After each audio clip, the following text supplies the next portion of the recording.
What's going on, guys? JD at JD's Custom Buggies. Want to take a moment and just explain some differences in crankshafts.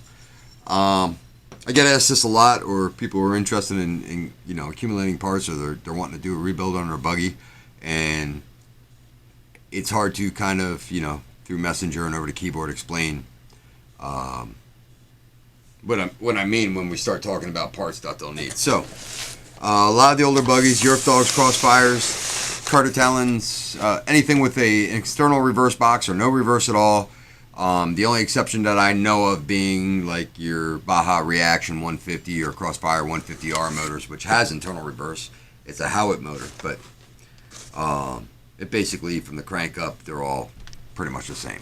So if you have what I call an old school GY6 motor, which is pre-built-in forward neutral reverse, this is your typical crankshaft. Now, what distincts this crankshaft from the next one I'm going to show you is this.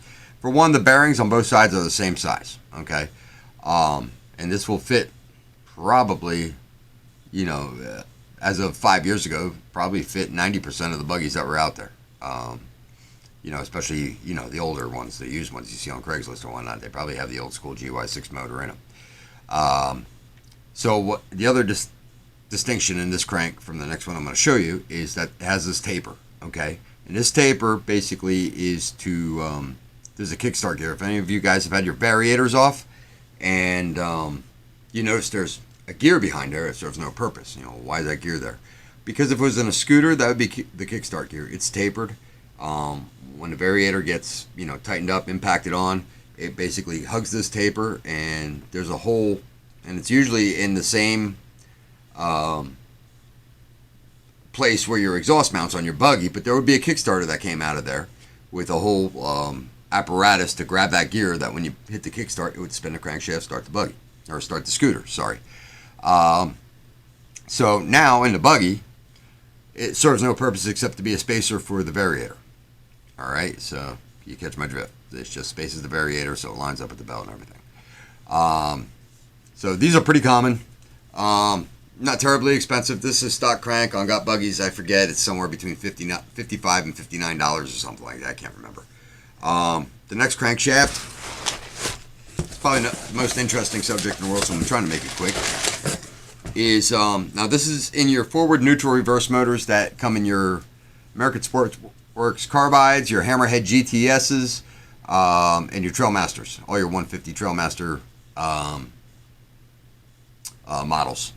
So, first distinction, we have two different size bearings. The smaller bearing is the same bearing that is in the other crank on both sides, okay?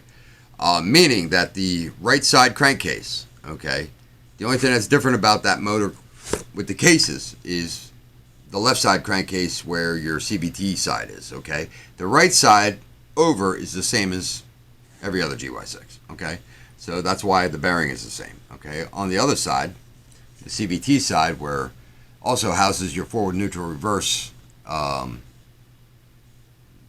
of that portion of your transmission, all right, that case is completely different than the old school GY6, and that has a larger bearing on the side, okay? So that's one distinction. The other distinction is this, is that there is no taper, because there was never a kickstart gear intended for this. So there is no kickstart gear.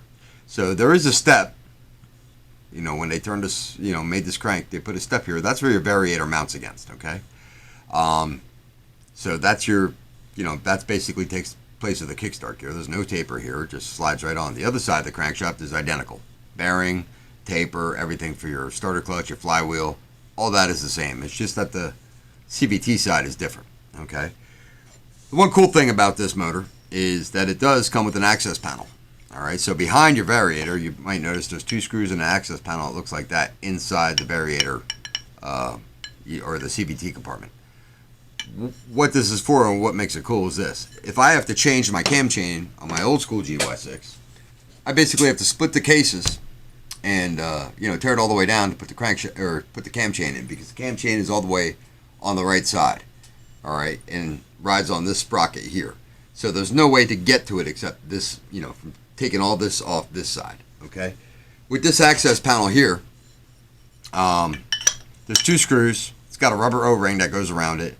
You take off these two screws here, and you can actually fish your cam chain, there's enough access here because it's basically this big around. You can actually get the cam chain out and replace it without taking the motor apart. So I mean, that part is kind of cool.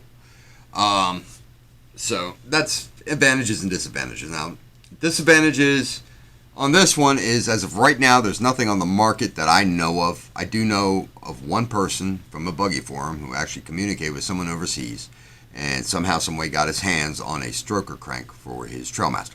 Okay.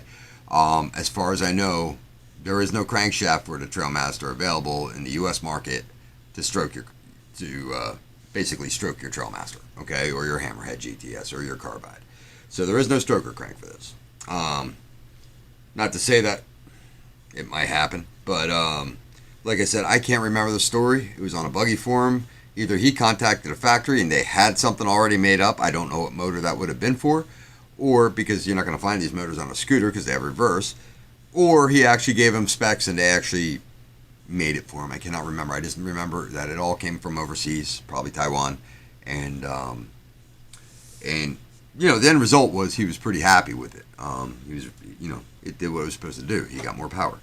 But as of right now, going on any website and find, I don't have them. I don't think anybody else does at this point. So that's that. Now, as far as the other crank, they got stroker versions of this all day long. Okay, for the older motors. So, like I said, this is pretty common. You can pretty much find a good, decent Taiwanese, you know, either like a hooker or this or that, you know, for over $100, you can get a stroke version of this. But I mean, this is a bone stock. This crank is made in China. I mean, everything I have that's OEM replacement, it comes out of China. If it's high performance or an upgrade, it comes out of Taiwan. So this is just, like I said, your typical crankshaft, but it does come in a stroke version. So there are plenty to choose from, plenty to find. That being said, like I said, I didn't want to didn't want this to be a long, boring, drawn-out conversation, but you know, just figured it would help you guys out when it comes time to, you know, if you're shopping for parts or stuff like that, so you know what to buy and you don't end up with the wrong stuff. If you like what you're seeing, please hit the like button. We're at about 230-something subscribers. When we get to 300, I'm planning on giving something away, the big, the decent giveaway, and it's going to keep getting bigger and better as we go along. It's going to be a full CVT system, like is being used in the number 7 carbide project. Hopefully you're following that. And so at 300 and 400, we're going to give away something. I'll announce it when we get close to 3. And so please subscribe and come on back. So that's it for the night. Have a good one, guys.